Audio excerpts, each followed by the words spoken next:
देखो, जैसे अब हम ये क्वेश्चन करेंगे, ठीक है। इस क्वेश्चन में क्या कहता है, ध्यान से समझो इसको। पिछली क्लास को ध्यान से देख लेना, उसके बाद में इस क्लास को लेना तो आपको अच्छे से समझ में आएगा। ठीक है, ये हमारी क्लास 2 है। ठीक है, दिस इज आवर क्लास 2। तो क्लास 1 आप देखना पहले प्लेलिस्ट में जाके, फिर इसको समझना। देखो क्या कहता है इस क्वेश्चन के अंदर में, ध्यान से पढ़ो। कहता है फॉर द एपी, कह रहा है ये एपी है आपका, मतलब आपको चेक करने की जरूरत नहीं है, वो खुद कह रहा है ये एपी है। अगर ये एपी है तो यहाँ पे कॉमन डिफरेंस सेम होगा ना, मतलब जो आगे डिफरेंस आ रहा है, हर अगली टर्म आ रही है, वो पिछले टर्म में कुछ ना कुछ करके आपको मिल रही होगी। कह रहा है राइट द फर्स्ट टर्म ए, पहली टर्म बताओ इसकी ए क्या है। तो यार कितना इजी नहीं है। फर्स्ट टर्म क्या होगी इसकी फर्स्ट टर्म क्या दिख रही है आपको, 3/2। ये फर्स्ट टर्म है, ये सेकंड टर्म है, ये थर्ड टर्म है, फोर्थ टर्म है, कोमा से सब कुछ सेपरेट हो रखा है। देखो ये फर्स्ट टर्म है, ये सेकंड टर्म है, ये थर्ड टर्म है आपकी, ये फोर्थ टर्म है। तो कह रहा है राइट द फर्स्ट टर्म ए, तो ए बताओ फर्स्ट टर्म कितनी होगी 3/2, कितनी होगी 3/2। उसके बाद कहता है and the common difference D, तो आपको डी निकालना है। डी निकालने के लिए मैंने आपको क्या बताया था कि किसी भी नंबर की टर्म हो, एन मतलब किसी भी नंबर की टर्म हो, उसमें से आपको माइनस करना है क्या, उस एन से पहले की टर्म। तो -1 मतलब एक नंबर पहले की टर्म। तो यहाँ पे आप क्या कर सकते हो, डी निकालने के लिए आप a2 माइनस a1 कर लो, है ना। यहाँ पे सेकंड टर्म क्या आपके पास में 1 2, ये भाई ये वाली आपकी फर्स्ट टर्म है, ये आपकी सेकंड टर्म है। तब सेकंड टर्म 1/2 में से माइनस कर लो क्या, फर्स्ट टर्म क्या है 3/2। इसको सोल्व कर लो आप, आपका आंसर आ जाएगा, है ना। सेकंड टर्म क्या है 1/2 और फर्स्ट टर्म क्या है 3/2, माइनस करो, एलसीएम सेम होगा 2। तो ऊपर भी 1 - 3 हो जाएगा ऐसे करके। तो 1 - 3 करोगे तो कितना आएगा पास में, माइनस का 2, प्लस माइनस माइनस होता है, 3 - 1 2 हो गया, साइन आएगा माइनस का, अपॉन में 2 कट करोगे कितना आएगा माइनस का 1। तो डी आपके पास में क्या है यहाँ पे माइनस का 1। बस सोल्व हो गया। अब मैं इसको आगे चेक नहीं कर रहा, क्यों पता है, क्योंकि इसने खुद बोला है कि ये एपी है। तो आप चेक करोगे तब भी कुछ फर्क नहीं पड़ता। देखो आप चेक कर लो, ये आपकी A3 है ना, तो थर्ड टर्म में से आप सेकंड टर्म माइनस कर लो, तो भी आपको D मिल जाएगा, A3 माइनस A2 करके।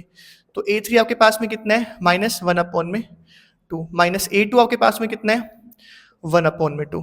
तो देखो एलसीएम कितना आएगा, सेम आएगा 2, बोर्ड पे ध्यान दो। ऊपर के नंबर ऐसे कैसे आ जाएंगे, -1 कितना होगा ऊपर, -2 कट करोगे कितना आएगा -1। तो आपका कॉमन डिफरेंस कितना निकल के आएगा आपके पास में -1, क्योंकि ये एपी है। तो यहाँ डी क्या आएगा, हर जगह सेम आएगा। बस आपको किसी भी आगे की टर्म में से पीछे की टर्म को माइनस कर देना है, और जो फर्स्ट टर्म है वो आपकी ए हो जाएगी। बस इतना ही कहा था इस क्वेश्चन में। ठीक है, नोट करो इसको। अब देखो जैसे ये क्वेश्चन है बोर्ड पे आपके सामने, इसमें क्या कहता है which of the following list of numbers form an AP, question mark. मतलब आपके सामने मैं यहाँ पे कुछ सीक्वेंस लिखूंगा, आपको उनको देख के ये बताना है क्या ये एपी है या नहीं है। पहले ही पता करो वो एपी है या नहीं है। कहता है if they form an AP, अगर वो एपी हुए, राइट द नेक्स्ट 2 टर्म्स, तो आगे की 2 टर्म बता देना। देखो कितना आसान है।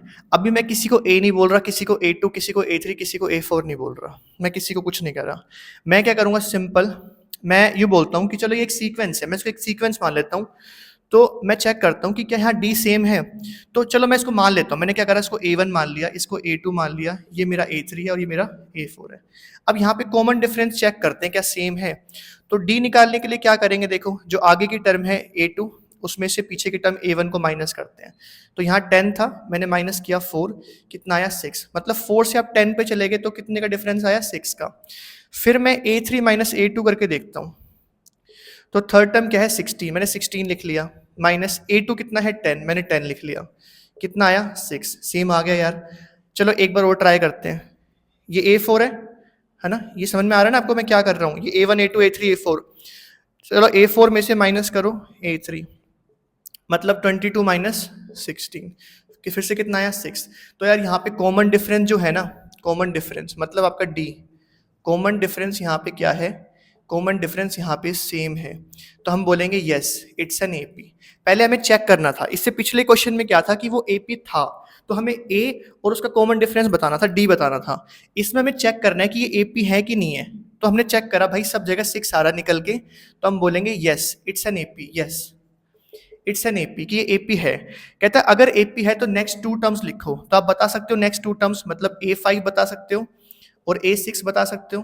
कैसे बताओगे, A4 में D जोड़ दो, 22 + 6 कितना होगा 28, फिर 28 + 6 कर दोगे तो कितना आएगा 34। पता है ना A5 को कैसे लिखते हैं, A + 4d और इसको a प्लस 5d, है ना। तो a और d के फॉर्म में भी सोल्व करके आप निकाल सकते हो। मैंने फटाफट कर दिया क्योंकि 6 का डिफरेंस था, तो मैंने 4 + 6 10, 10 + 6 16, 16 + 6 22, 22 + 6 कितना हो गया 28, और 28 + 6 कितना हो गया 34। ठीक है, नोट करो इसको, वीडियो को रोक के नोट कर लिया करो। चलो इसको चेक करते हैं कि ये AP है या नहीं है। तो ये हो गई हमारी फर्स्ट टर्म, ये हो गई हमारी सेकंड टर्म। देखो इतना डिफिकल्ट नहीं है, थोड़ा फास्ट करा रहा हूँ मैं। ये A3 और ये क्या है आपका A4 है। तो D चेक करते हैं, क्या करेंगे, सेकंड टर्म में से फर्स्ट टर्म को माइनस करो, फिर मैं चेक करूंगा थर्ड टर्म में से भी सेकंड टर्म को माइनस करके देखूंगा, फिर मैं फोर्थ टर्म में से भी करके देखूंगा थर्ड टर्म को माइनस। अगर ये दोनों सेम हो गई तो मैं इसको ट्राई करूंगा, अगर ये दोनों चीज भी सेम नहीं हुई, इसका मतलब D सेम नहीं है, तो ये AP नहीं है, फिर आपको आगे कुछ नहीं करना। चलो चेक करते हैं। A2 मतलब सेकंड टर्म कितनी है -1, आपने लिखा -1, तो A2 आपका -1 है। फिर फॉर्मूले के अंदर माइनस है तो यहाँ माइनस आ गया। फिर A1 कितना है 1, तो -1 कितना हो गया -2। उसके बाद फिर से चेक करते हैं, थर्ड टर्म में से सेकंड टर्म को माइनस करते हैं, आ रहा है ना समझ में। तो -3 लिखा आपने, फिर फॉर्मूले का माइनस, फिर A2 भी माइनस का है, ध्यान से देखो A2 भी माइनस का है, तो मैं इसको माइनस को ब्रैकेट में रखूंगा। इस चीज को ध्यान से समझो। A3 की वैल्यू क्या है -3, मैंने -3 रख दिया, फिर यहाँ माइनस था मैंने माइनस रख दिया, फिर A2 भी माइनस का है तो मैंने इसको ब्रैकेट में रखा है ऐसे करके। अब देखो इसको सिंप्लीफाई करोगे तो -3 माइनस माइनस क्या हो गया +1, इसको सोल्व करोगे तो क्या आएगा -2। भाई प्लस माइनस माइनस होता है, 3 - 1 कितना हो गया 2, साइन माइनस का आएगा, 3 के साथ माइनस है इसलिए। फिर चेक करते हैं, सेम आ गया, अब इसको चेक करके देखते हैं। फोर्थ टर्म क्या है आपकी -5, है ना। A4 क्या है -5, देखो ध्यान दो, A4 आपके पास में क्या है -5, फिर यहाँ ऑलरेडी माइनस है, माइनस आया, फिर A4 आपके पास में माइनस का है तो ब्रैकेट में आएगा -3।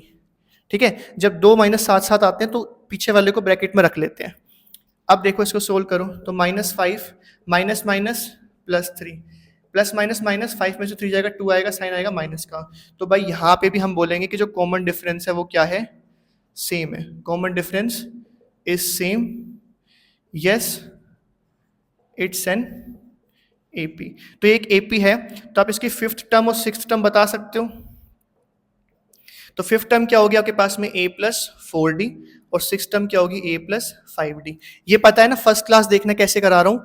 फर्स्ट टर्म तो लिखनी है आपको ऐसे कैसे, प्लस इसमें से -1 करके 4 उसको D से मल्टीप्लाई करके लिखना होता है, एक कम करके D से मल्टीप्लाई करके लिख दो। किसी भी टर्म को A और D में शो कर सकते हो, एक्सप्रेस कर सकते हो, उसके लिए चीज़ होती है। ठीक है, अब मैं इसको फटाफट कर सकता हूँ कैसे, देखो -3 -5, तो अगली टर्म क्या हो गया आपके पास है -7, ये -9। इसने कहा था ना कि अगर AP फॉर्म करता है तो आपको आगे की दो टर्म बतानी है, वो आगे की दो टर्म होगी -7 और -9। ठीक है, नोट करो इसको। चलो एक और क्वेश्चन करके देखते हैं। देखो तो फर्स्ट टर्म हमारे पास है -2 है, A1, ये हमारे पास में सेकेंड टर्म है, ये थर्ड टर्म है, ये फोर्थ टर्म है, और ये आपकी क्या है फिफ्थ टर्म है। तो D निकालते हैं, कैसे निकालेंगे, सेकेंड टर्म में से माइनस करेंगे फर्स्ट टर्म को। D चेक करना होता है, सेकेंड टर्म क्या है 2, मैंने 2 लिख लिया, फिर यहाँ माइनस है, यहाँ देखा करो यहाँ पे, तो माइनस लिखा मैंने यहाँ पे। A1 ऑलरेडी माइनस में है तो यहाँ माइनस का 2 आएगा, तो 2 माइनस माइनस क्या हो गया प्लस का 2, 2 + 2 कितना हो गया 4। चलो अब फिर से 4 आना चाहिए, थर्ड टर्म में से माइनस करके देखते हैं सेकेंड टर्म को। थर्ड टर्म कितनी है -2, मैंने -2 लिखा, यहाँ माइनस है मैंने माइनस लिखा। A2 क्या है, A2 पॉजिटिव का 2 है, तो भाई -2 क्या हो गया -4। देखो यहाँ 4 आया और यहाँ -4, क्या ये सेम है, ये सेम नहीं है। तो मैं बोलूँगा मुझे अब आगे कुछ करने की जरूरत नहीं है, मैं सीधा बोलूँगा कि भाई कॉमन डिफरेंस जो है ना वो आपका सेम नहीं आ रहा, common difference is not same, है ना। भाई 4 आपका -4 के इक्वल नहीं है, नो, मैं बोलूँगा no, it's not an AP, it's not an AP, कि ये आपका AP नहीं है। ठीक है, कि ये आपका AP नहीं है। तो आपने क्या करना है, सेकंड टर्म में से फर्स्ट टर्म, थर्ड टर्म में से सेकंड टर्म, फोर्थ में से थर्ड, मतलब पहली दूसरी माइनस, अगर वो AP है, क्वेश्चन में बोलेगा कि भाई ये AP है, तब तो D सेम ही रहेगा, तब तो आप AP के हिसाब से काम कर सकते हो। वरना कुछ क्वेश्चन ऐसे देगा कि आपको पूछेगा कि पहले आप चेक करो कि वो AP है कि नहीं है, तो आपको क्या करना है, आगे की वैल्यू को माइनस करके चेक करना है। अब ये सीक्वेंस तो है, हमें पता है यहाँ पे 2 आएगा, भाई पहले माइनस का 2 आ रहा है, फिर पॉजिटिव का 2, फिर माइनस का 2, फिर पॉजिटिव का 2, तो हमें सीक्वेंस तो पता है, लेकिन भाई हमें अर्थमेटिक प्रोग्रेशन चाहिए, जिसके लिए कॉमन डिफरेंस जो है ना D, ये D वो सेम होना चाहिए। ठीक है, तो यहाँ सेम नहीं था तो हम बोलेंगे no it's not an AP. अब ये एपी नहीं है तो हमें आगे की 2 टर्म भी नहीं बतानी। आया आपको समझ में? ठीक है, इस क्लास में इतना ही करेंगे, इसको 1-2 बार रिवाइज करना, ये समझना कि क्या एपी है क्या एपी नहीं है। ठीक है, अगली क्लास में इस टॉपिक को हम और अच्छे से समझेंगे। ठीक है, प्लेलिस्ट में जाना, वहाँ पे जाके अर्थमेटिक प्रोग्रेशन में जाना और सब कुछ एक सीक्वेंस में समझना, तो अच्छे से क्लैरिटी आएगी इस टॉपिक को लेके। ठीक है, वीडियो अच्छी लगी ना तो लाइक शेयर सब्सक्राइब करना, कमेंट जरूर करना ताकि मुझे पता लगे मैं कैसा पढ़ा रहा हूँ। इसके आगे अगली क्लास में। Thank you so much.